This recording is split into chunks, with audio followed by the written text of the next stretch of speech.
Welcome to the Wordy Pair Podcast, your go-to hub for all things writing, world building, and the occasional dive into the weird and wonderful world of fiction. We're breaking down the barriers between you and your next great story. Whether you're a seasoned scribe or just scribbling your first sentences, we've got something for you. We'll be discussing everything from crafting compelling characters to dissecting the good, the bad, and the downright bizarre in the world of fiction. Okay, this script says you guys are eccentric. Isn't that just a 3-syllable word for weird? No offense.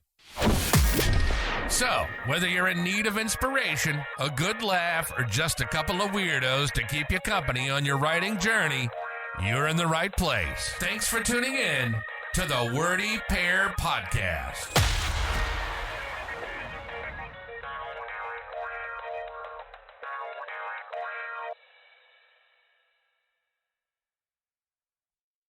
All right, welcome to the, I think, 5th episode of the Wordy Pair. We're going to stop mentioning numbers at some point. Those are just going to be in the file names for people and for us to remember where we're at. But I'm Rudy. I was sure this was 5 until you said something, but I'm Justin. I'm sure it's 5 because I've been editing them. What's your name? It's Justin. You know me. My name is Justin. I know you, but people might be joining the podcast and not know who you are. That is appalling. They should all know. You gotta start from the first episode. It's like an anime. Who do you think it is? It's the other guy. Yeah. Anyway, today we are going to do something that is going to be a little bit fun, we hope. There's an author named Larry Correia, and he is he used to own a machine gun store, is the way he likes to put it. And then he kind of got this idea into his head that he should write fiction. And so back in the day, there was a forum called The High Road where he actually wrote a bunch of fiction. And he actually kind of semi-crowdfunded his first book, which was called Monster Hunter International. I actually have a copy from before he got a real publisher, when he was still kind of self-publishing it or publishing it with a independent group. I got a signed copy of that, but he's been writing like crazy ever since, and he's become a fairly successful author. Back in 2014, this is quite an old article, he wrote an official alphabetical list of author success, and he goes all the way from A all the way down to Z, because people were calling him a, quote, D-list author, unquote, and he wanted to kind of make some fun with that. And so, we're going to go through this thing from Z on up. We're going to kind of explain where we are and where we've been and how we hope to get better than that, better than where we're at. But this is a pretty funny list, and I hope you enjoy our take on it. And now it's important to remember the list is actually funnier if read from A to Z, but since we're inserting a little extra commentary, we decided to go from Z to A. And also, it's going to be fun to find where, like we probably fall into several different ones of these letters. Yes. But the thing that makes it really funny, the whole thing about Larry Correia being called a D-list author, is that he actually sat down and said, okay, where do I actually fall? Where would a D-lister fall if I am a D-lister? Like, what would that make the rest of the list? And he came up with some really good positions for everyone. Yeah. So I guess I'll start us off. We are over all the way down at the Z list. The Guardian's Village Idiot, $1 sign. The dollar signs are kind of like the if you go on, Google Maps and it tells you how many dollar signs a restaurant is, and more dollar signs means more money. So $1 sign means you're making the least possible amount of money.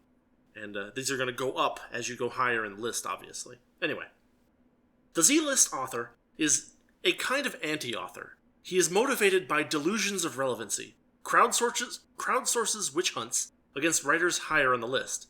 He collects the opposite of royalties and actually has to be paid a strange sort of book welfare to produce a book. That is accurate. There are lots of people like this. There are so many more people like that now. Ever since Twitter merged with Tumblr, there are so many more people like this now. Wait, are you telling me that Twitter merged with Tumblr? No, they didn't actually merge. It was kind of the Tumblr purge when they were like, you can't have porn here anymore, and so everyone was like, okay, we'll go to Twitter, and then everyone on Twitter was like, what just happened? Where did all this porn come from? Twitter's furries now. Yay! Anyway, if you're the point of the Z list is that you're not actually writing anything. You're just yelling at people who do try to write things, even if the things those people are writing aren't necessarily that great. You're still just yelling at people who are writing instead of writing. And you got to write to be a writer. If you want to be on the list anywhere above Z, you got to write. Yeah, that's why the best line in there is the "a kind of anti-author" line. Yeah.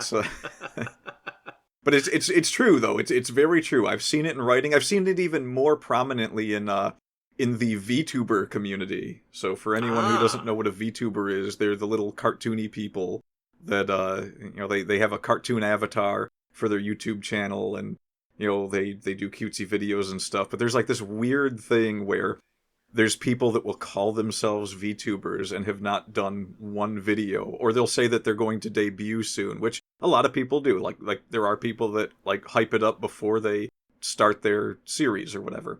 And so, they give it a couple months, and then the next thing you know, they're doing it. But there is way more out there. There's just a ton of people that are just call themselves a VTuber that don't actually do that. And a lot of people that say for like 3 years in a row that they're going to debut, but they never do. And it's really funny because I started doing it just for kicks, and it took me 1 week to get started. Yeah, it's not really that difficult. You just need an avatar or a copy of OBS and a little bit of software and a little bit of knowledge about that software, and you're good to go. I mean, I don't VTube, but I do have a YouTube channel, and I do stream video games and stuff. It didn't take long to set that up. Yeah, it takes a little longer to set it up and have it actually be decent, but the basic setup was just like, I have an emulator, I stream that emulator, I stream the output of that emulator and my voice, and that's it.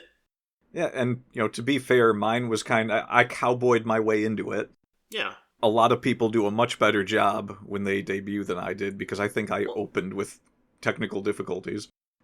Well, there's a lot of people that open with technical difficulties, but there's something to be said about having a bit of a hype train before you start, because it's all about the algorithm. And if you start with nobody watching, then the algorithm doesn't really pick you up. But people that do start with, say, 10 viewers, they have a tendency to actually get shown around to people. But, that's only if you're trying to make money with it, which I don't think either of us really are. Oh no, I don't think I would want to do that as a career. That would be like, I would sit down every day like, I have to do this for like 5 to 8 hours. I can't do this. I could do that for a career, but I would probably feel a little bit unfulfilled just playing video games for 8 hours a day. That would be fun, but for a while, but then I would get very sad. Yeah, well, anyway, moving on in the list. I'll tackle the Y list, I guess. All right, go for it. So the Y list is the Yama. This is a primordial creature barely capable of vomiting words onto a page in a blasphemous impersonation of the act of writing, so mind-shattering and terrible that a single story threatened to end language forever. He is the thing that should not be. To read his foul creations will summon the black goat of the woods with its 1,000 young, and it will kill your muse and sodomize the corpse. He is confident that he'd be a much more successful writer than A through X. If only he wasn't too busy stalking Asian women on the internet to actually submit any of his crayon scribbles. This is the reason sci-fi conventions have security. So that's your Y-lister. So now we have someone who's writing something, but things that he writes are so awful that that you shouldn't read them, because reading them will actively destroy your creativity. It's like anti-training. Yeah, once you get up there, you could try to see how much of a dosage of this stuff you could get before you give up on the written language altogether. It's just make sure never to cross that line, right? It's like Vegeta climbing into the gravity chamber, and the gravity just keeps getting less and less until he just floats helpless in the middle of the room. Which is about where most of the Y-listers end up. Yeah, pretty much. I like the reason sci-fi conventions have security, because these people are at the same time very often like overly positive about their horrible works. Well, it's worse than that. This is the exact person that like will be in a group of people talking about their stories, and everyone's talking about, let's say it's like 5 people talking about stories they wrote about their pets and how much they love them, which gag me with a spoon, but still, like something like that. And then this will be the person that's just like, well, I've got this hardcore sex story, And they're just like, there is absolutely no awareness to these people whatsoever. That's the Y-lister. Wonderful. All right. Oh, and it looks like you're kind of your description is kind of rolling into the X list as well, because we have the X list, the X. He writes violent pornographic bondage fanfiction involving My Little Ponies, Voltron, and Breaking Bad on the internet, while dressed in a stained bunny costume that looks like a strange GIMP version of that thing from Donnie Darko. Don't make any sudden moves. We're just going to walk away real slow now. Yeah, that's from description to recommendation. So I guess there is a bit of crossover in the X and Y, because that's exactly what I was thinking of. Yeah, pretty much. It's important to note that first one, when he points out My Little Ponies, Voltron, and Breaking Bad, he didn't necessarily mean that those were all in separate fan fiction. So no. That's what the word cross is for. Or no, is it slash or is it's slash? Slash fiction, isn't it? I don't know. No, that's not what slash fiction is. That is not. No. And we're not going to tell you what slash fiction is either. Moving on. Go look it up. The W list, huge on Twitter. An author who hasn't ever actually sold anything, but they've got a whole lot of Twitter followers, and they're going to tell you all about it. An author who will not hesitate to inform A through K level writers they're doing it wrong, because if they were real writers, they'd have better Twitter presence. An author who fails to realize that the only type of follower who counts is the one who will give you money for your product. And lives in their mom's basement. Yep. It's close to me, except for the Twitter follower thing, and I wouldn't tell A through K that they're doing it wrong, because they're A through K. Then it doesn't fit you. It's you've close. sold a little bit. No. So here's the thing. I'm just not obnoxious like this person is. And I'm not on Twitter. Well, not much. That's why you're not on the W list. Because you don't fit the... Like, even if you haven't ever actually sold anything, which is not true, technically, but you don't have a lot of Twitter followers, and you aren't especially, like, crazy about telling other people about your amazing Twitter following. The other three bullet points don't apply to you at all. So I'm just trying to see like where I come close to fitting, because I'm not going to be an exact match for any of these. So no, of course not. But one of the points that Correia makes is that you can move up and down this list over time, and so the thing is the W list is kind of like a pothole. Like, it's a place that you don't want to end up as an author, because you can trick yourself into falling into this W list area, getting a lot of Twitter followers but never selling anything, and that is what you want to avoid. Most people don't like hop into W because they wanted to. They fall there because they stopped selling things and started focusing on making angry, snarky Twitter posts. Well, to be fair, I've always made angry, snarky Twitter posts. Yeah, you make fewer angry, snarky Twitter posts than I do. Well, I don't hang around the libertarian Twitter as much as you two, so it's kind of easy to avoid that, I guess. There you go. All right. Next up, the V list. Oh, you're a writer? I'm a writer too. This person hasn't actually written anything, but likes to tell professional authors that he's just like them, because he wrote a poem back in high school and his teacher really liked it. Maybe when he retires from his career, he'll become an author. He's got this amazing idea, and he'll share it with you if you do all that actually crazy writing the book part, and then you can split the crazy huge profits 50-50. So, yeah, this is... Yeah, I've met a few like this, yeah. Yeah, sure. And I mean, you wrote a short story that your college really liked back in high school? Or yeah, college? Yeah, that I did. I actually didn't... okay, so I like semi-fit on that one, too. But it seems like I'm only, like, 50% on each bullet point that I fit with, so we haven't gotten a full one yet. The point is that you're going to want to fit in... You're going to be classified as the highest bullet point that you fit into, because it'd be fine if you were huge on Twitter and also sold a lot of books. You would fit into W, but you wouldn't be a W list author because you're a K list author that's selling regularly or something like that. So, it's kind of like one of those, like, you go up as high as actually describes you at all, and that top level is kind of where you're at. But I mean, like, I think everybody feels, well, I've known people who have these amazing ideas, and, honestly, some of these ideas are actually pretty good, but it is really hard to sit down and actually, like, write them out for some people. If you have a career and, you want, maybe when you retire you'll become an author. But, like, there is a tendency for people to say, like, oh, the writing part is easy, I just don't have time for it.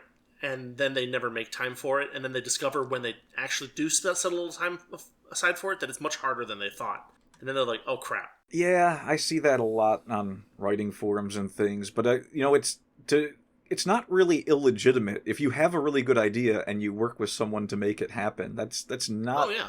That's not really a bad thing. Like, if you know someone who can write and you have a good idea, like, I mean, that's how a lot of webcomics, work. Like, Penny Arcade was a guy who could write and a guy who could draw. It just depends on what you bring to the table. Like, what if someone can write something really well, but someone else is really good at marketing? Well, congratulations, you just invented the agent. Congratulations. This is what mankind has referred to as teamwork for the last 1,000 years or so. So there's not really a big thing about that, but calling yourself an author if you're having someone else do all the writing that's weird. A little bit, yeah. I mean, like, you would be like, so like, a game designer doesn't program anything, but he does, like, write down, like, world building or, like, gaming, like systems in the game, how they should kind of fit together and work. But that person's not a programmer, and right. They shouldn't call themselves a programmer. All right, so where did we leave off here? U-list? Well, so I just did V, so you are up for you. The U-list, the aspiring, thinking about writing something, wonders where they'll find the time. Don't feel bad, we all started somewhere. So this is a nice, happy, pleasant place to be, where it's like... Yeah, we've gotten out of the dregs. Yeah. Not completely. There's more dregs above, because he doesn't really go from, like, worst to best. He goes through the different layers to talk about the different attitudes people sometimes have. And well, this is about being a writer. So someone who's thinking about writing something is still not a writer. As compared to, say, someone higher up who writes something but doesn't make it good.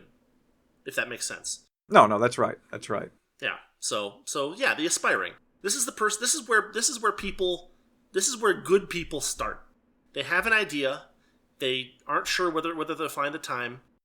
They, maybe they kind of jot down the idea and set it aside for the time being. They put it on the back burner. But eventually, if they really want to be a writer, they have to actually write something down. And that's where they start moving their way up the list.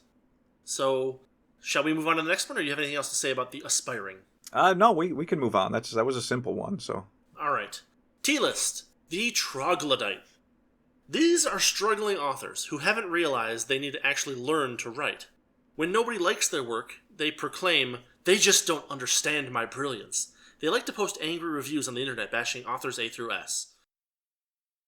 Alright, so let's start with that last bullet point first. If Sure. you yourself are an author, the worst thing that you can do to other authors is to just go around bashing their work. Because if you think for one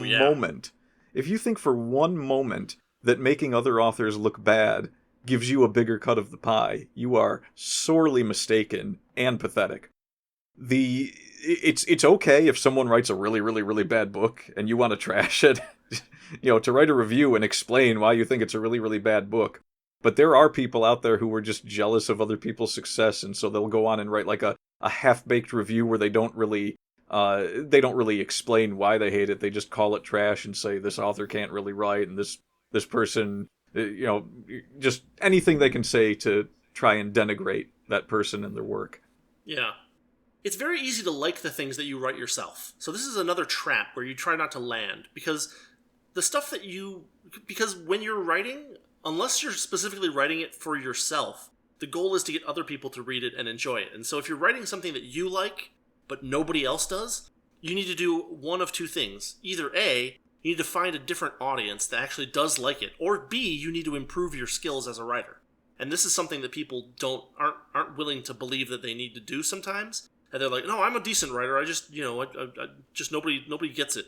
And I've definitely fallen into the second bullet point, that they don't understand my brilliance, a little bit in my head at least, because I'm still starting out and I like the stuff that I've written, but it hasn't really made traction, so I just need to try harder. Yeah, no, it's not that I'm brilliant; it's that I need to figure out better ways to do what I want to do. Well, I think that applies to a lot of people that write. I mean, I love the stuff I wrote, but I can tell that a lot of what I write doesn't have that big of an audience, because my biggest book is an action fantasy with lots of comedy and snarkiness, and monsters and supernatural things and people running around from one battle to the next. Lots of battle. There's not too many people that read battle books. They don't understand my brilliance part, that part is, I mean, I don't know. I've seen a lot of other authors that write really brilliant things, and it's just like, I know that people that read that, I know there's a lot of people that read that. I'm sure there's plenty of people that could understand anything I wrote. Yeah, I mean, you can have a brilliant idea and have poor execution too. Like there's more to it than just having a really good idea. Because if you have a really good idea and you started out with 50 pages of something that nobody wants to read, then you just wrapped your good idea, hypothetically, in a big old layer of garbage. And which happens a lot. Like, yeah. in the past, I was just talking with someone about how in the past 20 years, I have read just tons of books where there's like a really good central idea that should be better developed in the book, but they want to... It's kind of like newer authors feel that they have to cake everything with, these in-depth characters and all these backstories, and then you finally get to the point of the book and it's like none of that mattered to the story. Yeah. Like I go through a whole book sometimes and I'm like, I'm just asking myself in my head, where is the author going with this? And then at the very end of the book, that's when you learn where the author was going with it, and the rest of it was just fluff. It's just like, I didn't need to know all of this about this character and his relationship with his sister and how they got into a bar fight and were chased down by a bunch of rebels or something for the whole book. That part sounds good, though. Well, no, that's the thing, though. It had nothing to do with what was actually going on in the story. That's amazing. Yeah, I don't know. There is a lot of that, and I wish people would just tell me the story they want to tell me sometimes. Like, you have to add some layers to it. You don't just want it to be a skeleton. But don't write a 5,000-page book and, 10 pages of it is the story. That is obnoxious. Yeah. Well, there's another aspect, too, is that don't post angry reviews if you're... other authors are usually pretty happy to, give people a leg up if they're nice about it.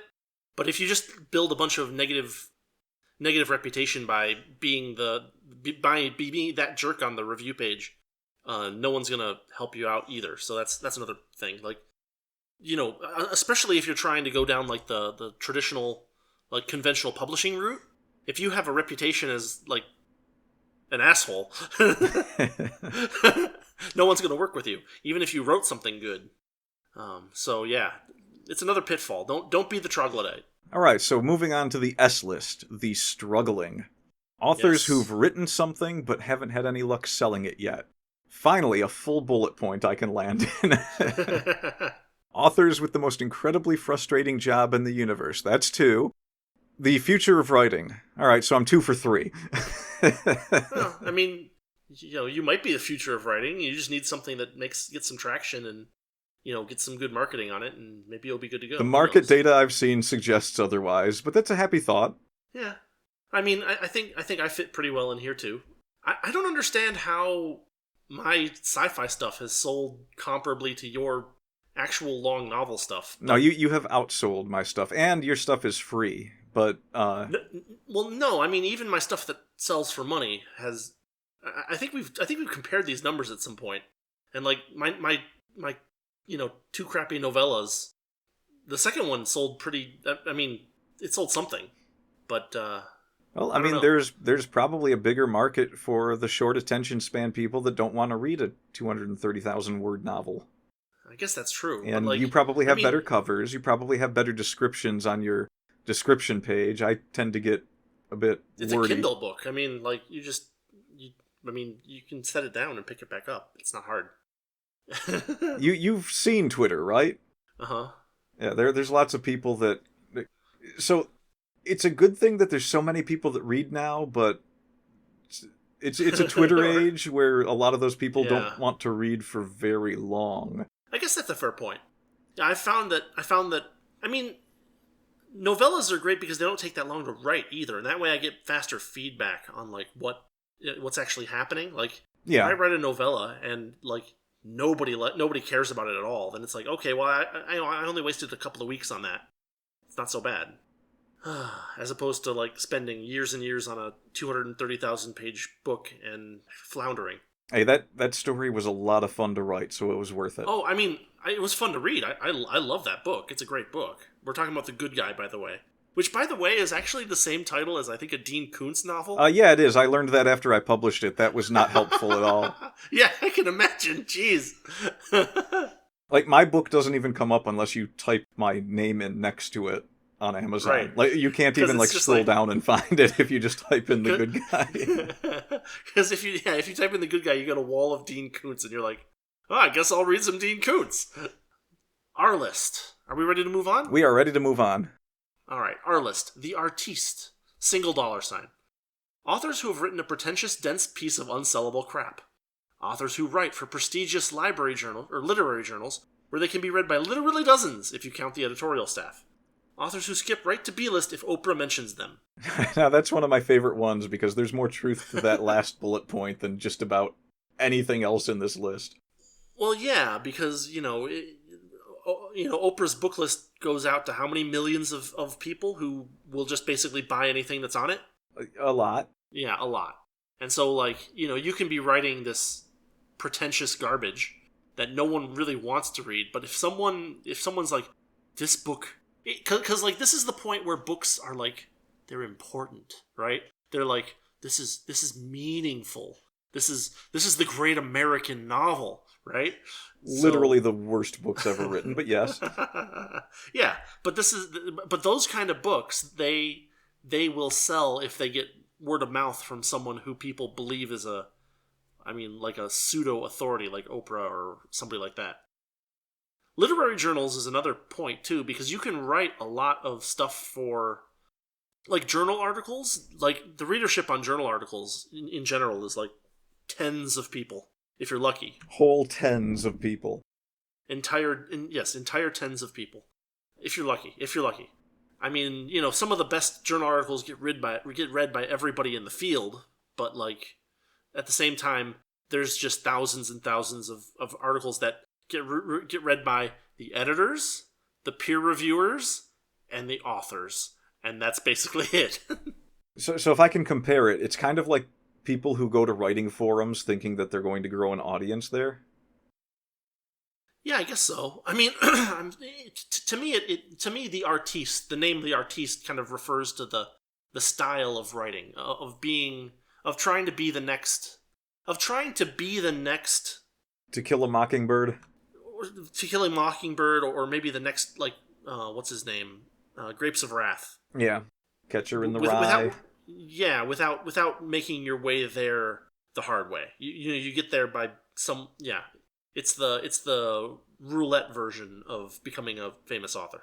And they don't even have good titles like that anymore, though. All the pretentious books these days are like they have titles like Barack Obama, The Pants I Wore. What's the subtitle for that one? Like Fire in the Sky or something like that? I don't know. All right. Next one. Yes. Unless you have something else to say about The Artiste. I mean, it's entirely possible that The Artiste can write something that's good. Well, in order to write something that's good, the artiste has to stop being an artiste. Yes, that actually is kind of where I wanted to go with that. Yeah. So, the Q List, the college guest lecturer. Okay, so this is an author who sells something like a short once in a great while to a very tiny audience, so they can be panelists at conventions in order to bore the living crap out of the poor audience while they drone on about the rules and definitions of genre fiction. Love those people. Absolutely love them. Oh, yeah. They've never actually sold enough books to earn back their tiny advance, but that's okay, because writers who make money are sellouts producing bourgeoisie garbage for the masses. They write pretentious blog posts warning S and U list authors that their fiction has to check the mandatory social justice boxes about nonsense like ending binary gender. Okay, so now we're in the modern era of authors. Yeah, and the one of the most insufferable types of authors. Yeah, if I had a choice between this and the X, I'm hanging with. I'll buy the X a beer. That's actually a fairly decent point. Yeah, I mean, there's a lot of people who want to. We talked about this in the theme episode. Like, there's a lot of people who want to, like, make their book or their story about some kind of social thing, And, like, when they focus that much on it, they kind of relegate themselves down to the Q list here. Where they're basically saying something, yeah, unless you believe this particular, like, position I have, either politically or socially or something like that, you're not going to like this book. But then I also get to kind of lord over you that I have position X, and you should have position X, and the fact that you don't means that I'm better than you as both a person and an author. And you just kind of get into this positive feedback spiral of self fart huffing, and it gets bad. Yeah, it's like, this person didn't vote for the same person I voted for, and he was wearing a brown shirt. And you know who else wore brown shirts? The Nazis. And that's just a dog whistle for Nazis. The brown shirts were the Mussolini guys. I don't know. I don't care. No, wasn't there like a brown shirt thing with what was his name? Himmler? Didn't they have like a... I thought they had the black shirts, but I could be wrong. I mean, I'm probably wrong. I've read less history than you, but... I mean, I'm pretty sure that the brown shirts were...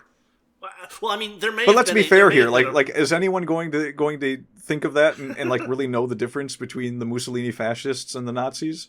I mean, people who know history do. Like I said, is anyone that... Point taken. So, next up, or unless we have something else to say about the college guest lecturer? I don't know. I mean, it's so grimy. It's it's very slimy, because like that positive feedback loop is the real problem.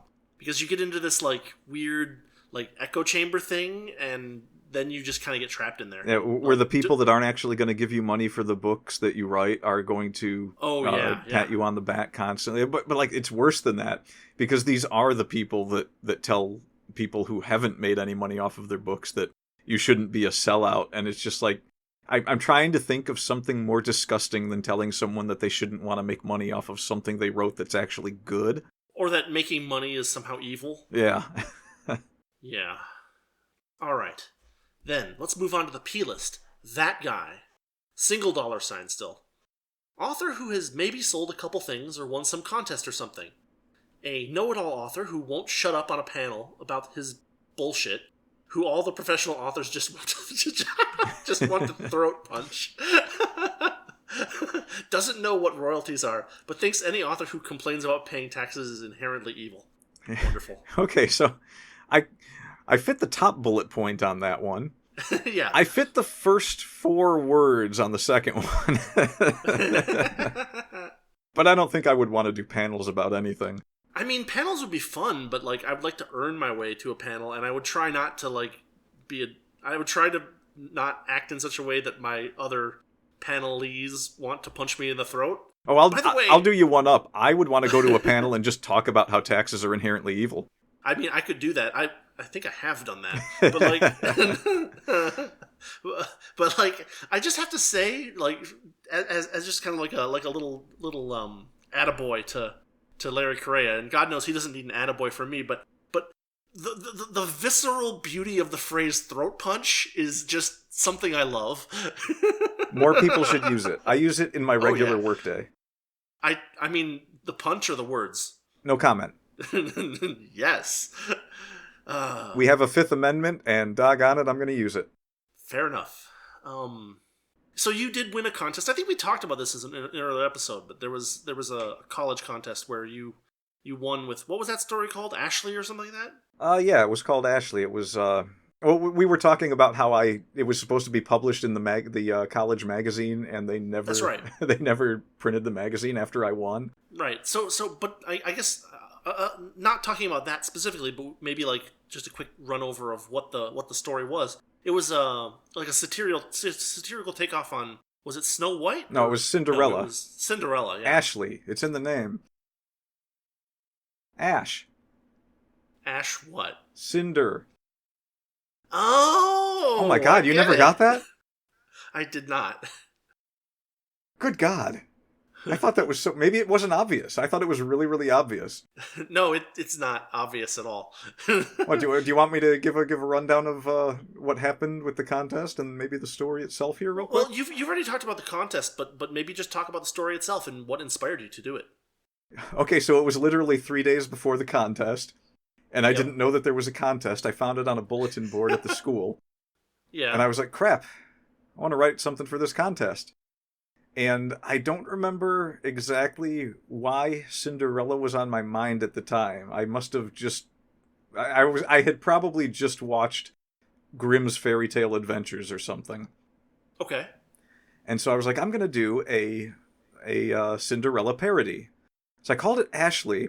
I made it about instead of Ashley being tormented by her mother and her sisters, she was secretly being taught kung fu by her mother, and so that's why it seemed like she was being abused in the story. Right. So that at the end of the story, when a bunch of ninjas attacked during the ball, Cinderella was able to fight them off with the help of the prince. Yeah. And there was some weirdness to it, but it was weird how that whole contest went down, because I think that I was competing against a bunch of no, not Q-listers. Which one was it? Let me scroll down here. Sure. I think it wasn't a W list. I mean, we're still pretty near the bottom, so. Yeah, I don't know. Maybe we'll just go with like the troglodyte, I guess, or something. I don't know, because that's not fair, because nobody was actually being a troglodyte in this sense. But right. Like everyone else had written this dark and depressing stuff. Like I had the wrong idea about the contest. Everyone else wrote a page. My Cinderella parody was 22 pages. Yikes! That's pretty good for 3 days. I can really crank them out if I have a purpose, I guess, a goal. Sure. But it was like everyone wrote like a single page or maybe 3 pages, we'll say, and it was all dark and depressing, and everyone was writing things like metaphors where this dark crow is like my soul, yada yada, and someone wrote a story about suicide, and another person wrote a story about a family being hit by a truck and how sad it made someone. And so I can just imagine, because they weren't supposed to tell me outright that I won the contest before the contest. Right. But they came up to me and said, I can't really tell you if you're the winner, but we sat down to read your story and we could not stop laughing. And so if you would just like write up kind of a little biography that we can use to present you at the award ceremony, that would be nice. And I was like, oh, I won this contest, didn't I? Yeah. I mean, it was so long that like everyone else was able to read their whole story at the ceremony, and I had to edit out like a few select passages. Yeah. And it killed the college magazine. Like I choose to believe that I wrote a story that was so long that they just didn't know how they were going to fit it in and said, forget it. This magazine is over. You should. Do you have that up anywhere? I do not, but I can put it up. I still have it. You really should. What? It's not very good upon rereading. Like it's badly written, but I think it's still funny. I mean, you cranked out 22 pages in 3 days. You didn't have much time for editing. But I mean, like, I don't think I did edit that, to be honest. If I remember, it was pretty funny, and a nice short read. Like, it'd be funny. It'd be fun to just put a link up in, when this podcast episode goes up in the near future. It'd be nice to put a link to that somewhere and have people be able to read it, because they might like it. Okay. And, so, I mean, it's something that it's worth noting here that this is something that you wrote how many years ago? Like 20? 22 years now. Yeah, so like, you've grown since. So, this is something that you wrote a long time ago, but it's just, nice to have that, I think.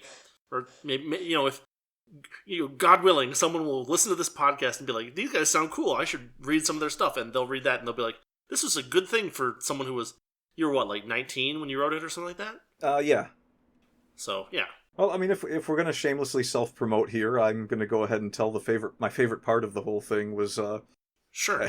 This is a podcast. What else would we do but shamelessly self-promote? That's an excellent point. Buy my ice cream brand. Anyway, there's a part in the story where there's that whole changing a pumpkin into a horse and carriage thing.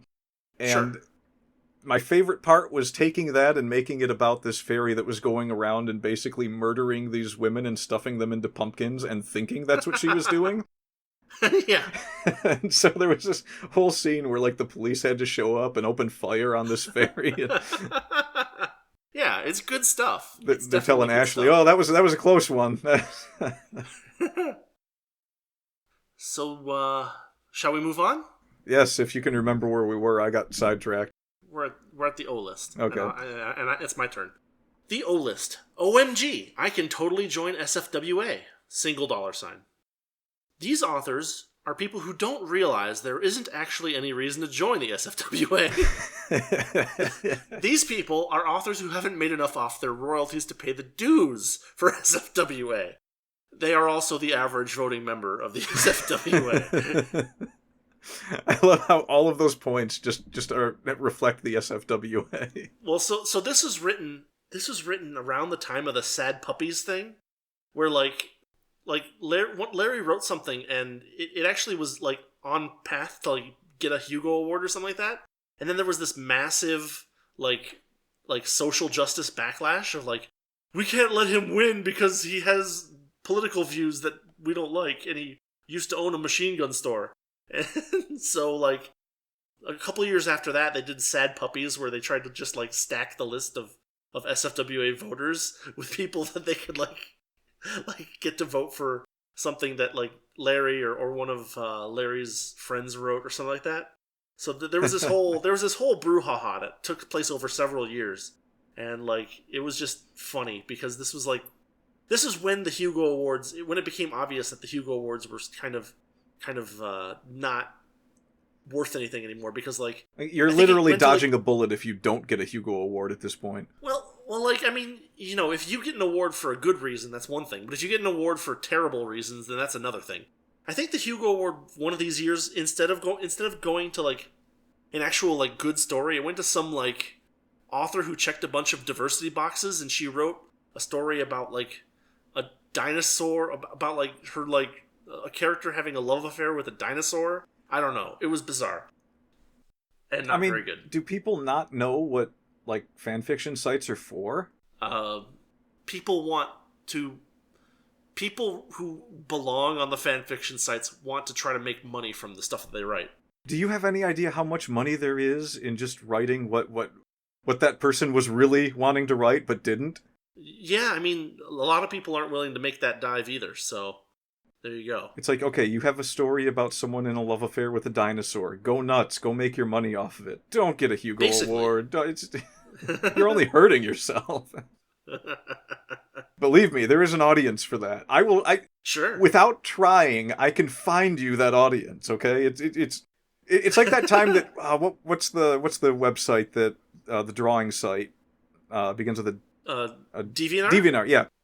It's like that time we were on DeviantArt, and I was you like just pulled up a random search, and I said, okay, that's a furry, that's a furry, that's a furry, and then you called me out on one of them. You said, that's just text. I was like, yeah, that's a furry though. It's like the only thing in there even close to anything related to animals is the word serpent, and I said click on it, and I was right.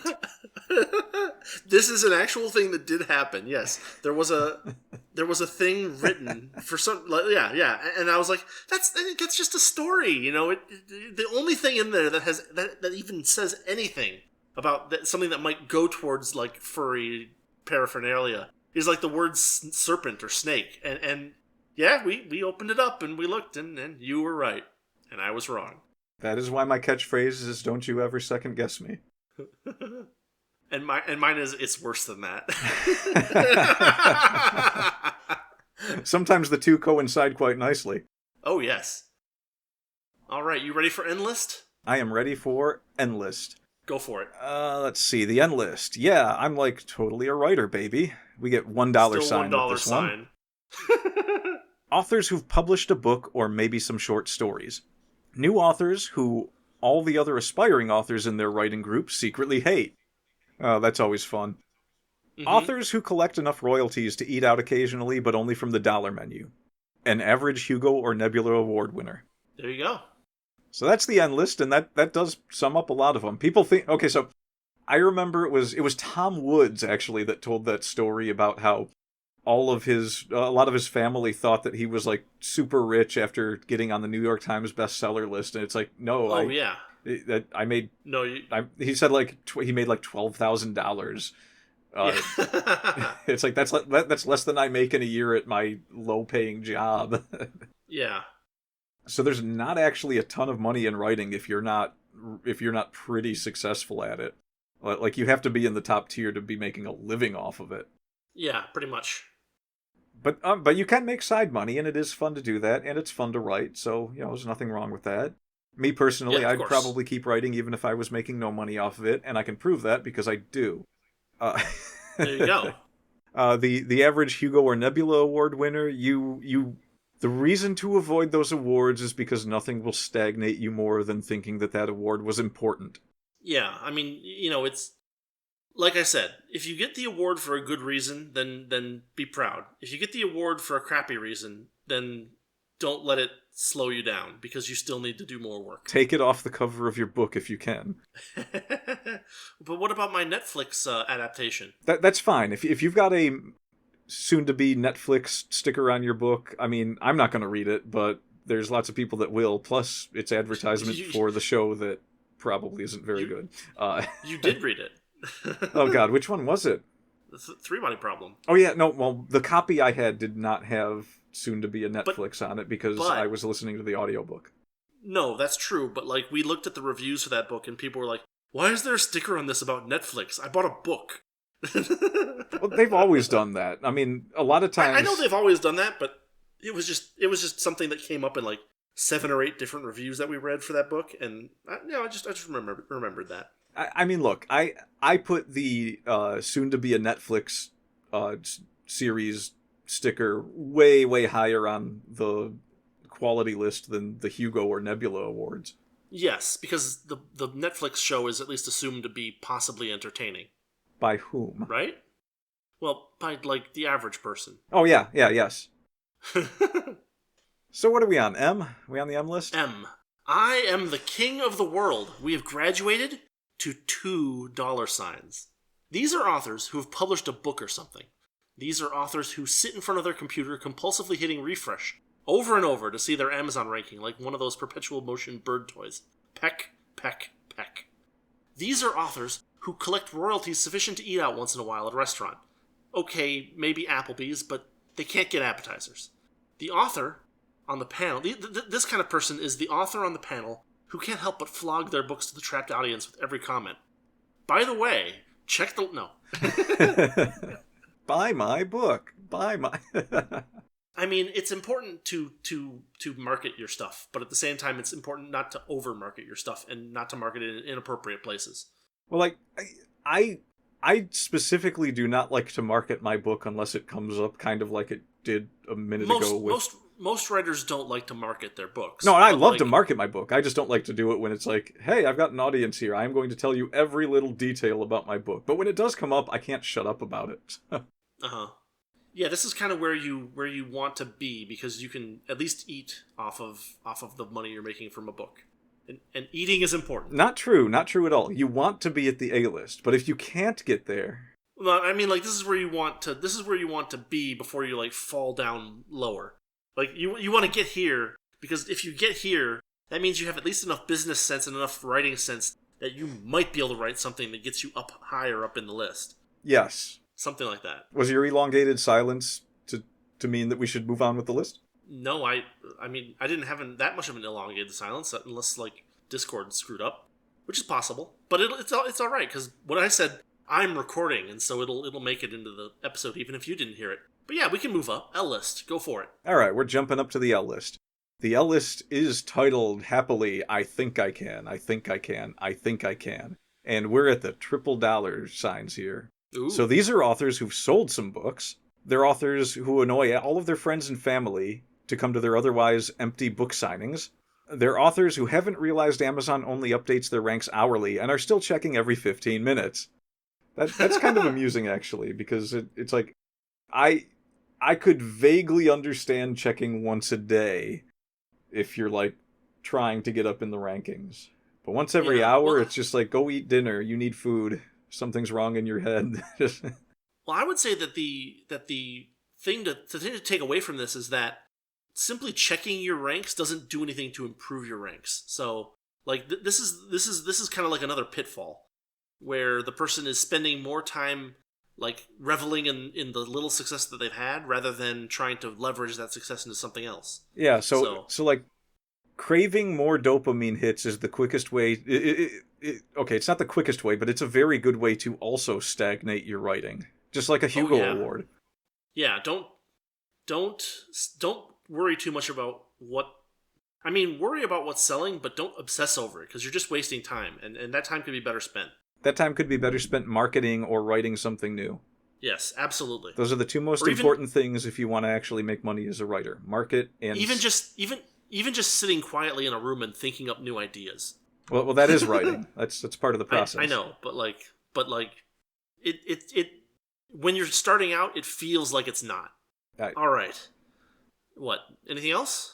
No, actually, I think that's good. Well, okay, so let's look at that second bullet point. So, like, sure, getting your friends and family to come to the empty book signings. I don't. So, like, it can, from a marketing perspective, it can help in that people will see other people around an author they don't know who's actually there to sign a book, and they might think, oh, I should go get a book signed by this person, because it probably does look a lot better than some poor schmuck just sitting there holding a book and looking depressed. Like, always at least bring someone to talk to, just in case nobody's interested. Well, so it's funny because I've heard a very different perspective on this from someone, I forget who, but they said that someone told them, hey, I'm writing a book, can you write a review for it? And they were like, well, yes, of course, you're my friend. Why would I not do that? I mean, you don't want to ask somebody to do it every other day, but like, you're not going to write a book every other day. But like, at the same time, if you have real friends or like family that like actually cares about you, they should want to be a part of the things that you're doing, at least in some aspects. So like, this is the other perspective where like don't be annoying about it, but like it's hard to be annoying about I wrote a book, because you can't really write a book every other day. That's true. I mean, there's a certain audience too. Like, if you have friends that the only thing that you do is watch sports together, maybe they're not the right person to say, hey, I wrote a book. But I don't know. I mean, I just remember someone saying like, well, wait, if my friend had wrote a book and never told me about it, I'd be very like, I thought we were friends. You were writing a book and you didn't tell me. So there's that aspect of it too. So I don't know. I mean, I like talking about writing, so I don't. You're on a podcast about writing. Yes, I assume so. That's an excellent point. Yes. I'm going to take that point to heart. But like, even some of the friends I know that read, it's like I know some of them are busy, so I don't really like I'll talk about my books with them, but I'm not going to pressure any of my friends to read a book. Oh no, it's not about pressure, but it's at least like saying, hey, I did this, and hey, I'd love it if you showed up here, or I'd love it if you read it, or I'd love it if you told me what you thought, or stuff like that. I don't know. Yeah. Like, I've had friends that have done stuff, and it's just like, I didn't even know they did it for years, but like, they can tell me that, and if I can get around to it, I will. Sure. Obviously, if it's reading, I'm going to try. I think, as far as I know, you are the only friend I have that's actually read any of my stuff. Except for that story I won the short story contest with. 2 of my other friends read that back in the day. Yeah. But like, I don't even think about that. Like, I wouldn't really invite anyone to go with me to a book signing, except for like the one person that I was going to hang and talk with, because probably nobody would show up. Probably no one will be there, and I will be very bored otherwise. All right, well, then I guess we can move up to K-List? K-List it is. Welcome to the mid-list. We are quad dollar signs. Wait, is it your turn? Yes, it is. It's your turn. So, thanks, spoilers, K-List. Welcome to mid-list. $4 signs.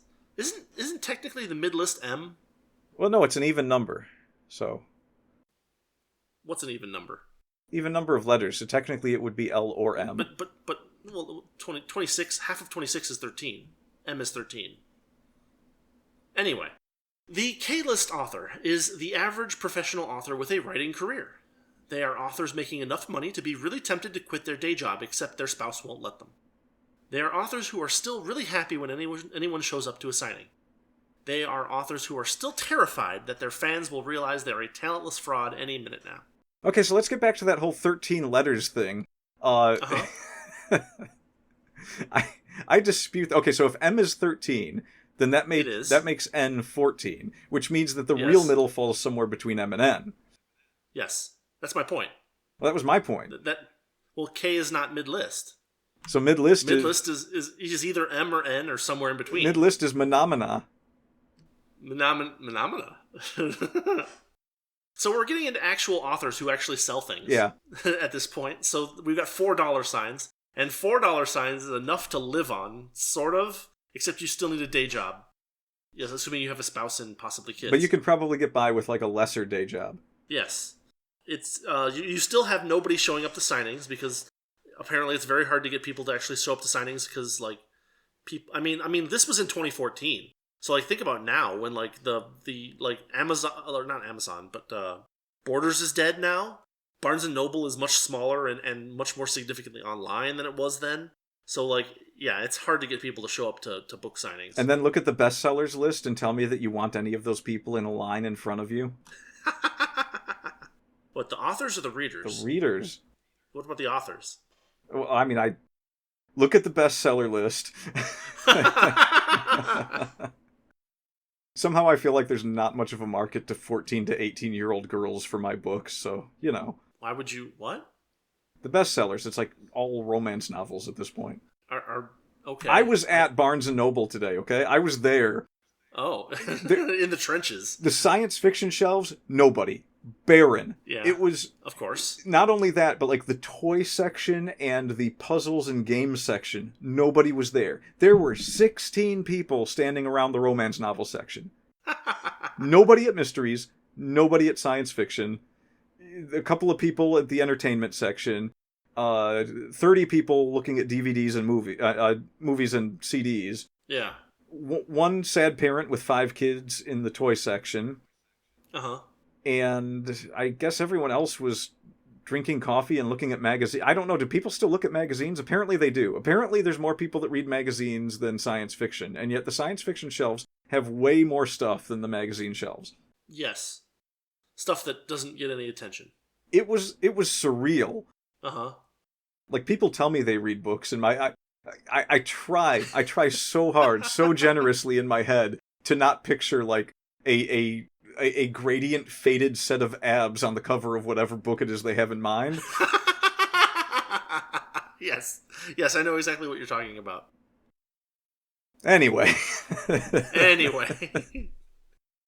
So what you're basically saying is that this is how you get from the K list to the J list, is you write romance tripe. Yes, the more that you can make it like 50 Shades of Grey without people actually thinking it's like 50 Shades of Grey, the more successful you will be at that. Okay. Well, then let's, how about you tell us what a J-list writer is? I will tell you what a J-list writer is. A J-list writer is... Oh, they got me. They got me good.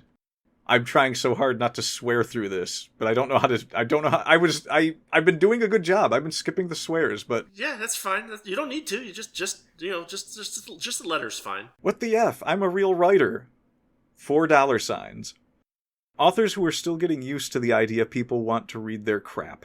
I didn't actually edit that one. It actually says crap. Yeah. Authors who have sold a respectable number of books. Authors who check their book's Amazon rank every hour.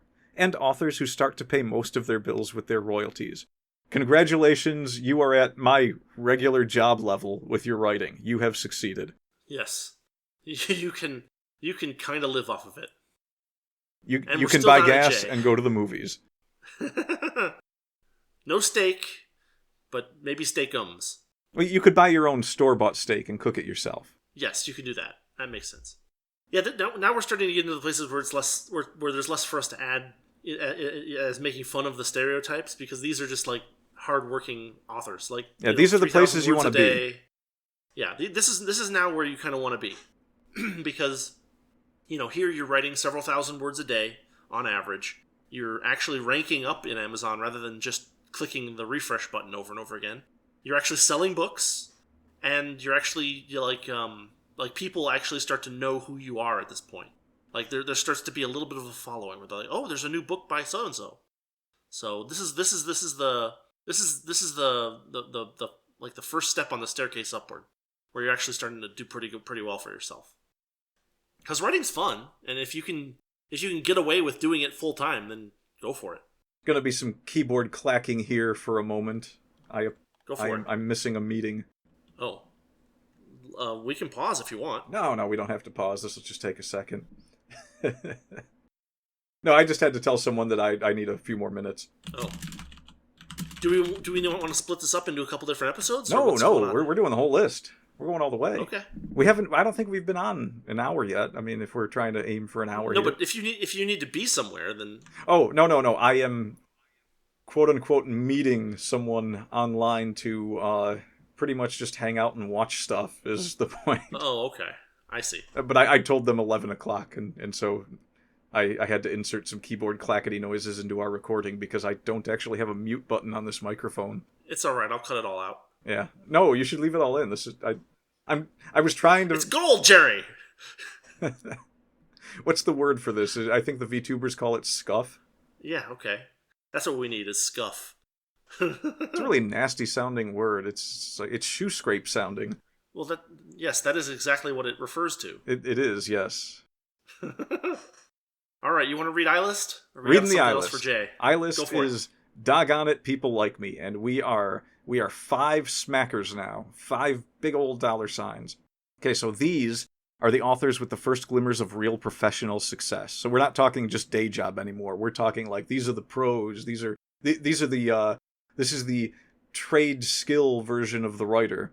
Yes. Authors who begin contemplating how they're going to tell their boss to shove it.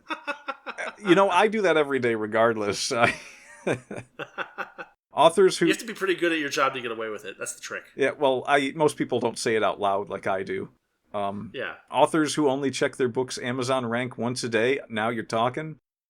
Authors who pay their mortgage payments from their royalties. Now, if that doesn't sound like success, I don't think I could do that with my job now if I bought a house.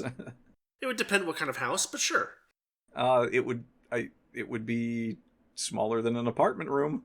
I mean, I don't know. It depends. It's location is a big factor too. So. Well, I mean, I live in one of the cheapest areas in the country to live in, so it's gotten pretty bad with housing prices. Yeah, I know. All right, so we've got the iListers who are they're actually successful, not just like making it, but they're like making it. Yeah, they're not working another job now. They're going to tell that boss to shove it real soon, assuming that they think they can continue to write. They're getting close to the shove it, but they're not there yet. They're definitely in the I'm probably going to to take an extra vacation mode. Yes, extra vacation. Little less worried about like next year's raise, so to speak. Maybe call off sick right. once in a while. Yeah, do some writing. H-list. Are we ready for H-list? Ready for H-list. All right. Holy shit, I quit my day job. $5. There we go. These are authors who are still really glad their spouse has a real job. They're authors who think that paying quarterly taxes on their royalties is total bullshit. They are authors who can go to their high school reunion all smug like, oh, you work at AutoZone? Well, I'm an author, bitches. And they are authors who have made enough from royalties to impress their mom. That takes work. Oh, yeah. Takes a lot Depends on of the work. mom, but yeah, it does take work. Quarterly taxes are total bullshit. I can say that already, but like... I mean, that's another podcast. Yeah, sure. So really glad their spouse has a real job. It actually is interesting because it describes Ayn Rand. She her husband worked while she was making her way as a writer. So like she got here and at some point, I guess. There's what else do we have to say here? Enough from royalty. We talked about impressing mom. We talked about quarterly taxes. I don't know. Do we have any digs at AutoZone? I kind of like AutoZone. But I mean, as long as you're not asking them to hook that thing up to your car and tell you what's wrong with it, you're good. I mean, that thing's useful if you don't want to buy one, because they're expensive. I guess, like, I just guess I've been so unlucky with my cars that every single time I had a problem, it was one of the ones that those things couldn't really detect accurately, and it ended up being something different. Oh yeah, that does happen sometimes, but like, I don't know, cars have way too many sensors these days, but like, I mean, I think I have only one car with an OBD2 connector. Like, my other 2 cars are so old that they don't even have that connector. Like, my Jeep, if you want to know what codes it's running, here's how you do it. You get in, you sit down, you put the thing in neutral, and then you put the key in, and then you turn the key to the on, but not the start position, and then back to off, and repeat that process like 4 times, ending up at on, and then there's 2 lights over on the dash that will blink out codes at you. That is the coolest thing I've ever heard. It is really cool, but it is also really hard to figure out what the hell is wrong with your car. I don't know, they're Morse coding you the answers. Well, yeah, it's closer to semaphore than Morse code, but yeah. Like, I've never heard anything that made me feel like I could feel so stranded sitting in my own Jeep in my own driveway. I'm in a garage. It's a heated garage. What the hell? I'm all alone here. It feels like there's an icy fog on the wind. But I have miles to go before I sleep. Miles to go before I sleep. All right, so they're getting more positive, so it's getting harder to like really crack a lot of jokes at it. But there's nothing to dig at, but we can just kind of joke about things a little bit here. So, you want to go with G list? Yeah, let's jump up to G list. So G list is I'm pretty awesome at this writing thing, and we are looking at 6 smackaroos now. Nice. Authors who are super excited to be guest of honor at a convention. Authors who have some people coming to a book signing. Some. Authors whose quarterly taxes could buy a used Hyundai. Single authors who've sold enough copies they can safely use being writer as a pickup line at bars. So the G list is a nice place to be sitting for just about anyone that likes Hyundais. I mean, you could buy a lot of things for the price of a Hyundai too. So and these are your taxes, which is not. No, I looked it up. It's part of the code. You have to buy a Hyundai if you're a G lister. Really? I don't write the rules. I just sort of. I like the fact that you have to be up to the point where you can buy a house with your writing before it can even be used as a pickup line at bars. Because there was that movie, the movie with Sean Connery, right? What was that movie called? Finding Forrester?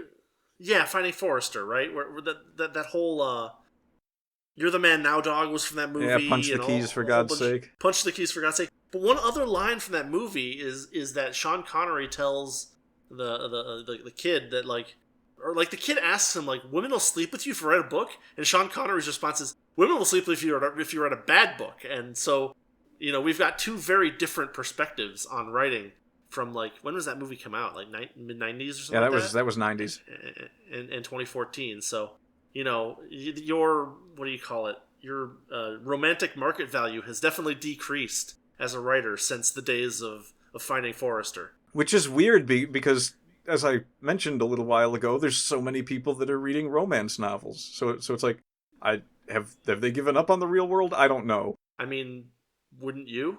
Yes. Being a guest of honor at a convention, that'd be pretty cool, actually. It probably would. I'm not much of a convention-y people person. I like going to conventions, but my God, if I had to present something at a convention, I'd just be like, can I just eat food? I just want to eat food. I just want to eat the food and play the video games. I want to eat food and look at the anime stuff. Why did you invite me to this? I'm the guest of honor? What? The guest of what?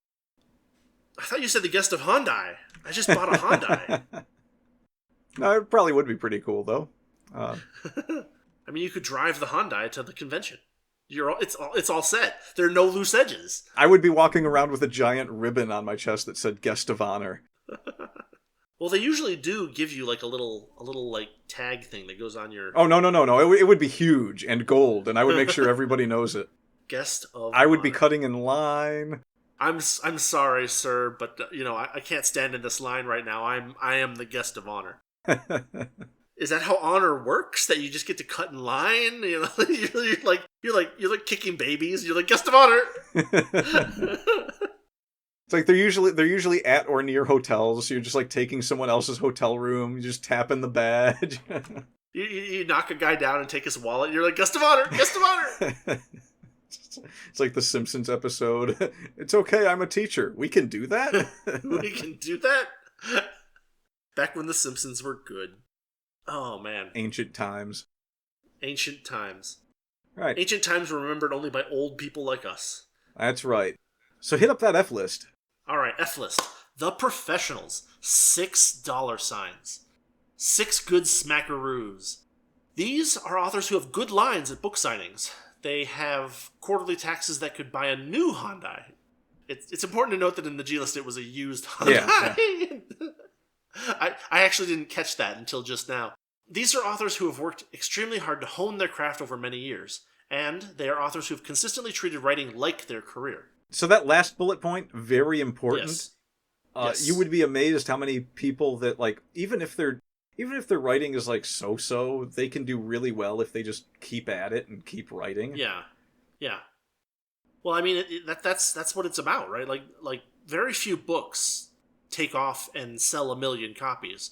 But if you write a book that sells 10,000 copies, and then you write another book that sells 10,000 copies, and then you write another book that sells 10,000 copies, you can make a living off of that more easily than, throwing all of your dice in at the 1 million copy book. You know what I mean?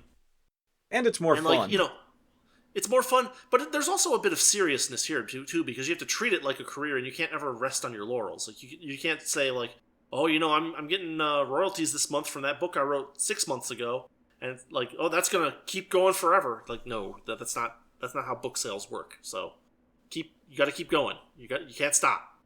It's not a get rich quick scheme. It's a get rich really slowly, if at all, scheme. It's a get some money hopefully at some point scheme. Someday. Maybe. Someday, God willing. Scheme is not the right word for it. Scheme implies that there's a definite goal that we're going to achieve here. Desperate prayer. All right. So where are we? Ready for the E-list? Yes, the E-list? Yes. Go for it. All right. Authors who... Oh, it's the 1%. The 1%. So we have $7 signs. $7 signs. Yeah, it's quite amazing. This is the top 5. This is where we're... Well, let's just read through it. Authors who make enough off their royalties to impress their mother-in-law. Now that... Ooh, yeah. Ooh, yeah. Authors who lucked into a decent movie deal. That can be true.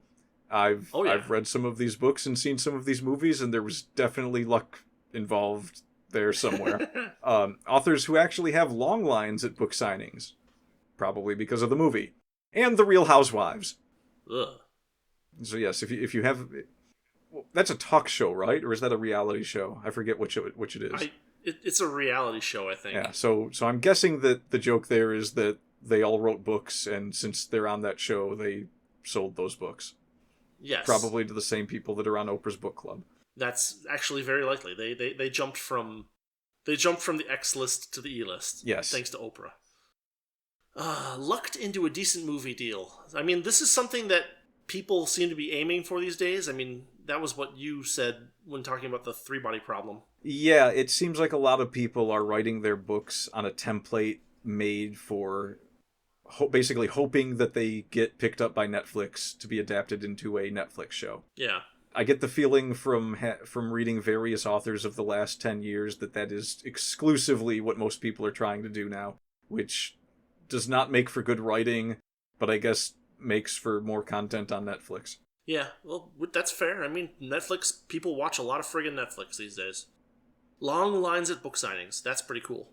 Like, people will go to a book signing to see this person, which is kind of neat. Yeah, like, people will actually take a drive to go see this person. So being that high up is, you would definitely want to be there if you could. So, go for it. Except don't be one of the Real Housewives. You probably wouldn't like that. No. Most reality TV show stars are very unhappy, for a variety of reasons. D-list. I think it's my turn, right? It's your turn. My wallet says bad motherfucker, and we got $8 signs. Authors whose quarterly tax withholdings are sufficient to purchase a new Mercedes-Benz. That's a decent chunk. Authors who've written a shitload of books for a whole lot of years. Snooki, and the International Lord of Hate, which was a nickname that Larry Correia got for himself because people were like saying, he's so hateful, and they're like, it's like, no, he just was pro-gun. Anyway. Yeah, so this is where Larry Correia falls on the list, where he puts himself on the list. That's where he put himself there because people kept calling him a D-list writer. I mean, like, this was in 2014. By now, he's actually probably significantly higher. He's probably at least a C-list writer. Yes, and it's really funny to note that part of the humor in this is that if you're calling him a D-list author, then like a lot of people would look at that as saying, well, you're not giving Larry Correia enough credit. So he put Snooki on there because she would be at that time she would have been in the same author category as Larry Correia, and that would probably bump her up a few notches for most people. Yeah, not a whole lot. So the other point here is that he's written a shitload of books for a whole lot of years. And yeah, I mean, like, it takes a while to write a book, and you got to write a bunch of them. So another thing for aspiring authors is that it never ends. It never freaking ends. Keep writing. Keep writing. Write more. Are you writing right now? I'm not writing right now. Right now. Why are you podcasting? Stop podcasting. Go write. Stop podcasting. Go write. To be fair, this is only going to take a few hours out of our week, and it's not that big of a deal. But shall we move up to the C list? The C list. The perpetual bestsellers. $9. Nice. Authors who play poker with Castle. Authors who have lesser TV shows not starring Peter Dinklage. Authors who always get sold in airport bookstores. And authors who are rich enough to have sex scandals and it actually makes the news. All right. So I'm pretty sure he had someone in mind for each one of those, especially the first two, since he named them pretty much. Well, who's Castle? He's it's that book series Castle that's like the mystery television show, I think. I'm pretty sure. Oh. That's where he's... Okay. So like... Is that... But I'm not sure if Castle is like the name of a real person or if it's the character in the book that is being played. I don't know. I thought it was a detective character named Castle or something. Well, there was a TV show called Castle, but I didn't think that it was like about a guy who plays poker with famous authors. No. Playing poker with Castle as in... Here's a famous person, and you're a famous enough author that you can play poker with this person. I think that's what he means. Unless there's some other Castle that he's referring to that I have no idea who that would be. I'm not sure. We all know who the Peter Dinklage remark is about. Oh, It's funny because this is called Perpetual Bestsellers, but the author in question hasn't really finished anything in quite a long time. But it would probably be a bestseller. Oh, I'm sure it would, yes. People didn't learn from the end of the TV show. Well, when I was at Barnes & Noble earlier today, I actually saw a George R.R. Martin book in Spanish, sticking in the language section next to the Spanish books. So okay. I don't know what was going on there, but it was one of his books translated into Spanish in the language section. Learn Spanish through reading A Tale of Fire and Ice. Wait a minute, can we tell the story real quick about Borders? Oh yeah, go for it. We went to Borders once. It was the greatest thing. We were in the well, two things happened. One of them was we found a copy of a book that was titled The Modern English Version of Shakespeare, Romeo and Juliet. Modern English translation. Yeah, modern English translation of Shakespeare's Romeo and Juliet. Yeah. So anyone that doesn't get that joke, it was written in modern English. It was written in modern English. And I mean, of course, we understand what the book means, but it's very silly. It's very funny that they got they got that terminology so wrong. Yeah, and that people are so scared of like an unfamiliar word here and there that they'll be like, "I can't. This is a different language." And my God, if you handed them Chaucer, they'd be like, "This is a different language," and you'd be like, "No, this is Middle English." That was a fun... Well, because it was in the language, wasn't it? It was in nonfiction. No. That was the other book that we ran into that same day. We were in nonfiction and we came across a copy of the Canterbury Tales. No. It was... It was the Canterbury Tales. I thought it was the Decameron. Nope, it was the Canterbury Tales. In nonfiction? Yes. Okay, that makes more sense. That makes sense. Yeah, that was a fun day. Because wasn't that the same day that I showed you The Art of Electronics, and you were like, I must have this book. I think so, and that was also the same day that we came up with the Dune check. Was it? That was the same day as the Dune check? It was the same day as the Dune check. Amazing. I guess we have to talk about that now.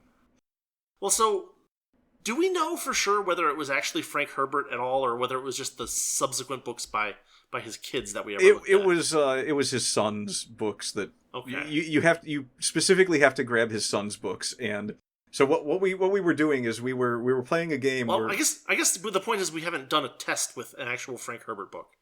I haven't read any Dune. No, so I don't know if have it's the just first as Dune goofy. book, and I tried doing the Dune check, and it doesn't work as well. It's way better with what's his name? Is it Brian Herbert? I think. Yeah, Brian Herbert. Yeah. Yeah. So you have to get. So you have empirical evidence that I was unaware of. This is good. Yeah. Yeah. So you have to get a Brian Herbert Dune book, and what you do is you pick it up, you say Dune check, you open to a random page, and you read a random paragraph and see if it makes you laugh.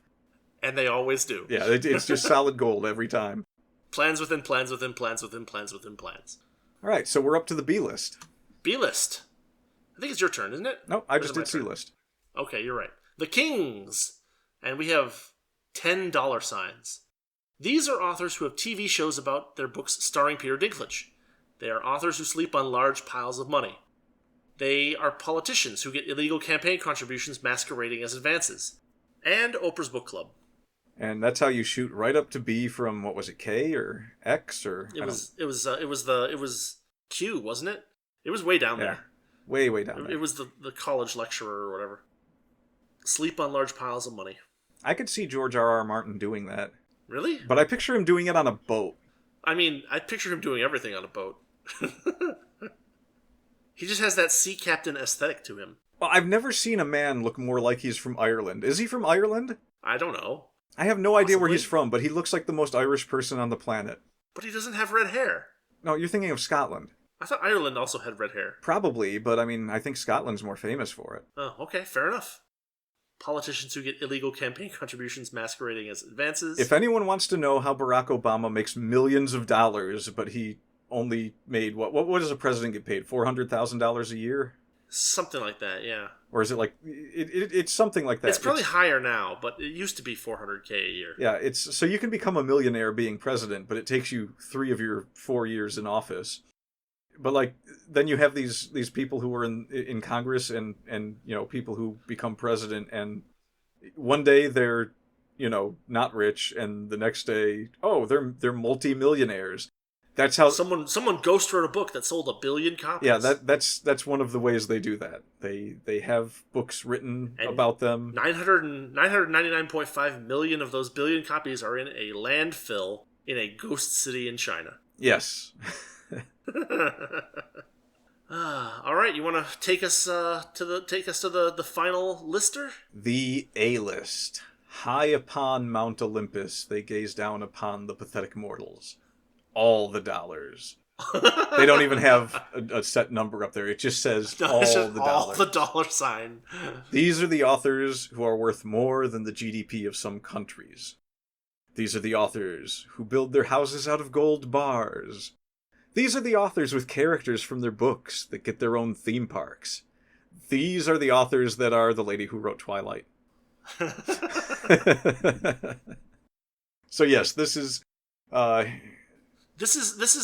what happens when someone writes something that becomes insanely popular for reasons that they did not fully understand. Yeah, this is not a place that you get through by force of will necessarily. There's a lot of luck to getting here. There's a lot of work too, but it's important to realize that many, many people have written books like Harry Potter, but J.K. Rowling was the one that made it. So if you're for some reason, if you're ever sitting there writing something and you're like, this is crap, I'm never going to get anywhere with this. I mean, if you're having fun, just keep doing it, because you know what? That could be the one. That could be the one that gives you your own theme park. You really never know. Or not even your own theme park, because no one wants a theme park named after an author. Yeah, well, I mean, your books would... Like, no one wants a theme park named after like an artist, like an author or a cartoonist. Anyone want to ride the Rowling? Ew. But like having your character get their own theme park. Now that's a real thing. Yeah, once you've made it to the C list, once you've made it to the D list, you're fine. If you can ever get higher than the D list, then go for it. But it's not easy. So there we go. That is the official alphabetical list of author success from Larry Correia. And you should reference this list constantly whenever you're thinking about authors and where they stand. Yes. Like, I wonder where that author falls on this list. You can tell. You can usually tell. You can tell. You can find them. I mean, there's 26 different levels, so it's actually pretty detailed, which, you know, most people don't put this much work into a alphabetical list of author success. The devil didn't put that much work into it. He stopped at 7. Excellent point. Well, I think that'll do it. Yeah, that was a fun run through of the greatest fun, writer yeah. list of all time. And if not the greatest, at least the longest. Anything else to mention before we close out the episode? Well, I feel like we did pretty good with just this list. We've got a lot of other things to talk about that we can save for next time, but this is one that we wanted to do because it's fun. It's really fun. It's fun and funny, and it also allows us to kind of poke fun at ourselves and at the people that are yelling angry things at us sometimes. And it reminds me that I need to read more Larry Correia, because I've only ever read his first book. I read Monster Hunter Inc., and it is a great book. Like I mentioned, at some point we were talking about books, and I mentioned how not that many people would read books about battles. Larry Correia writes books about people battling with monsters, and I have a soft spot for that. They're very fun. They're very fun books. I've read the first one. I mean, I guess I haven't read enough of them to know that they're all very fun books, but I've heard him talk about a lot of them, and he's got some pretty fun, like, pulpy, interesting, actiony, exciting ideas, so... You know what? Since we're on the subject of Larry Correia, I will say that I did stumble across his Twitter feed, and he was in a bit of a Twitter battle there for a minute, which was hilarious because... he's a gun guy, so he's talking. Well, he's not just a gun guy. I'm a gun guy. He's a guy that owned and ran a machine gun store, like a store where they actually had, where they actually dealt in full auto stuff when necessary. He is the guy that back in the day before he was actually like an author. He would go on the gun forums and he would get these people who were like, man. You know, that H&K something, and he would endlessly lampoon these people for loving these guns that are just expensive and not particularly good at what they do. and they would start like, what do you know? And he's like, I own a machine gun store, and they'd be like, yeah. so yes, he had a lot of fun in the old Western days of the internet when gun forums were crazy and people spouted nonsense. I guess that's not very different from today. Yeah, pretty much. He had someone popping in there saying, "Oh well, I'm a black belt in martial arts, and having a gun is just going to make things worse in any situation." And and he was like, "No."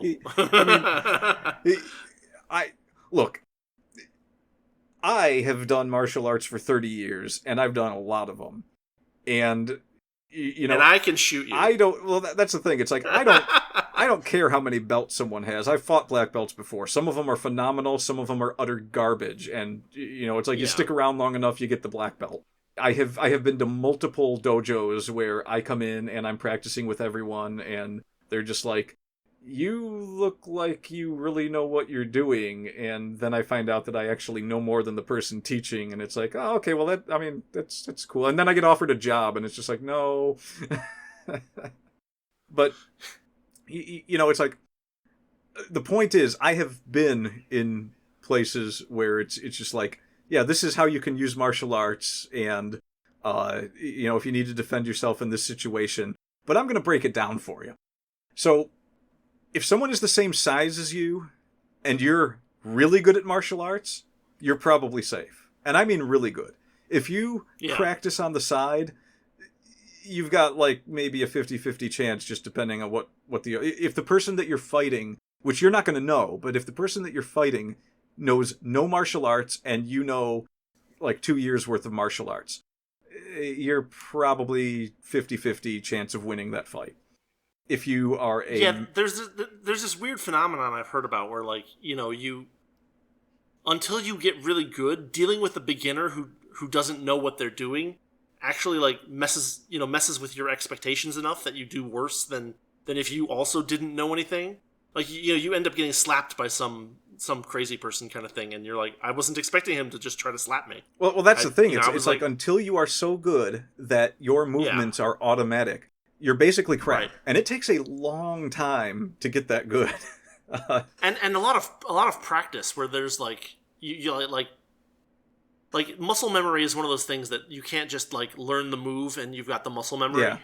it doesn't work that way, and a lot of people seem to think it does. It does. It does not. Yeah, well, I've been studying such and such for X years, and you're like, yeah, how many hours do you practice a week outside of the hour and a half, the 3 hours that you spend a week in the dojo? And they're like, why would I practice outside of the dojo? And you're like, oh God. Okay.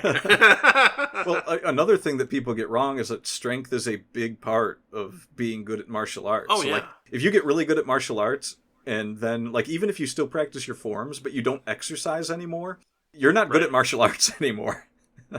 Like, yeah. Like, you actually have to have muscle to be able to do the whole fighting someone bigger than you, because you will wear yourself out quickly, you won't be able to pull off a throw properly, you won't be able to keep your balance. All of that matters in a fight. And it's just like, I've seen so many people, come in with this swagger, like we had someone come into the dojo once was like, oh, well, I was a Marine, and my friend Ben was like, you should go practice with him, and he sends him over to me, and it's like this guy that's half a foot taller than me calling himself a Marine, and it's just like, all right, let's practice, and he's on the mat in 2 seconds. It's just like, you're not a Marine. Well, you were a Marine, but Marines don't spend as much time doing hand-to-hand as someone who specializes in hand-to-hand. Yeah, there's that too. But I mean, a really good Marine is going to be faster than this guy was, and he's going to know how to at least, fight. This person didn't even know how to fight, and it's just like, okay, so you were in the Marines, you aren't a Marine. Man, you're gonna get us canceled by Marines. You're not the John Cena Marine that everyone's calling in for the action role movie thing that you're gonna do here, because everyone knows that John Cena's totally a real Marine. But but it's like that's I guess that's the view that a lot of people in the military have of themselves. It's, well, because I was in the military, I must be good at this. And there's a lot of people who are really good at fighting in the military. Mm-hmm. More importantly, there's a lot of people in the military who are like ridiculously strong, and they are much, much harder to fight than someone who knows how to fight and isn't strong. And endless conditioning too, right? Yeah, we're talking people that like I had a friend who was half a foot shorter than me, and I'm an average sized person. This guy could do 1,000 push-ups every day. He could do 1,000 sit-ups every day. He could do 1,000 squats every day. If you tried to put him in an arm lock, he could just lock his muscles up in a way where you couldn't move him. And there's people there's people out there that think that martial arts is like some be-all, end-all. And it's just like, no, if a woman is 4'8" and she has a gun, she's going to beat me in a fight. I don't care how... I'm a trained ninja. She's going to win. Well, I mean, unless you have the element of surprise. Well, yeah, I mean, obviously, but I mean, how do you have the element of surprise when you're mugging a 4'8" woman, which I would totally never ever do. Totally. You claim. I have so many bullet wounds. Oh my God. Well, it's funny because people who train with guns also have things like the Tueler drill, which is like, if a person with a knife is within 25 feet of you, there's a 50% chance that they will stab you before you can shoot them. Yeah, and you can pull a gun and shoot really quickly. This stuff is large. This stuff is like, it's always kind of a crapshoot. Like, life and death situations like that are never like, oh yeah, I'm fine, everything's perfectly fine. There's always a decent amount of like, yes, this could go very badly for me. And mindset is important and all that stuff. And yeah, there's a lot of people who don't appreciate some aspect or another of this. So my ninjutsu instructor would always tell us that, if you're in a bad situation, you either run or shoot the person. That's your best self-defense. This is all fluff. This is also like you can be ready for like a normal situation. But in a situation where someone's going to shoot you, you shoot them. Or in a situation where someone can clearly overpower you, even in a situation where someone can't clearly overpower you. If you're being attacked, your best defense is a gun, because you don't know what the other person has or can do. It doesn't matter if they're a midget, okay? It doesn't matter if they're like 2'8". All right, we've been canceled by the Marines, and we've been canceled by the little people. I guess we should probably roll this episode. We've been canceled twice by the little people because they don't like that apparently either. I don't know why that. I don't know where that comes from, because personally I would. I thought that was the appropriate term. Now I used it mostly in jest. Oh, okay, wait, no, maybe it's no. I've got it. People of little. That's where we are now. Oh, people of little. Okay, that makes sense. Okay, I retract my previous statement. I mean, look, it's been 5 years that I am aware of people not using the word midget. I can't remember to not use the word midget because all the short people that I knew like to use the word midget. They would call themselves a midget. Yeah. It's like, yeah, I'm a midget. I'm not going. I have no way to appease these people. Well, it's not about appeasing them. It's about them changing the language every 6 months so that you cannot appease them. Yes, I noticed recently that people were getting up in arms about the word spooky. I have no idea what possible context spooky could be considered a racist word, but you're not going to get me to stop using spooky at the beginning of October. It started like 2 days before October.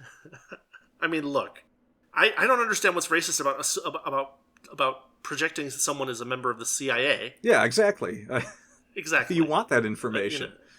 Because they're trying to entrap you. You need to know who the spooks are. You need to know the spooks are, exactly. And if they're really, really short spooks, if they're people of little spooks, well, I mean, you really got to be on your toes because then they can't reach you. Right. Okay, so yeah, the whole gun thing, let's just get a gun. That's your best self-defense. That's what you do. You don't spend a year getting good at the basics of martial arts to then spend 5 years getting really good at martial arts so that you can hope you'll survive if someone pulls a gun on you in an alleyway or pulls a knife on you in the middle of the street or tries to hit you with a car. You buy a gun. So anyway... In case you run into people like me on the street, you want a gun. I mean, like... Especially if you're 4'8" or smaller, because we've established now that I'm a hater. that you're a serial mugger. Look, to be fair, I don't really mug the people. I more sort of like get my hands on their wallet and just hold it above their head and go, you can't get it. Do you ever play keep away with them? No, because by the time I get that far, people tend not to like me enough to want to play a team game with me. That's fair. All right, this has been the immediately canceled 5th episode of The Wordy Pair. I am Rudy. And I'm canceled. And we will hopefully see you later, assuming that we are not banned for our statements about people of little. Or the CIA comes... I'm going to wake up to someone knocking at my door. I'm going to open it 3 times wondering who's there, and then I'm finally going to look down. It's going to be some guy in like dark shades and a suit. It's going to be Peter Dinklage looking up at me. Like a full business suit with a briefcase. And some guy who's slightly bigger than him next to him that he's calling Muggsy. Of course. Because we all know that's how the CIA rolls. In this case, yes. In this case. All right. Thanks for listening, and we'll see you all later.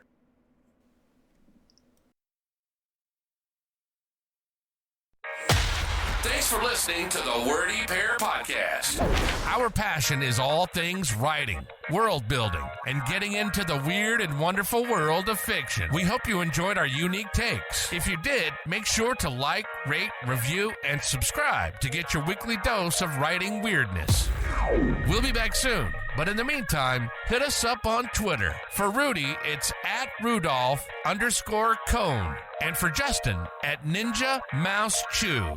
See you next time on the Wordy Pair Podcast.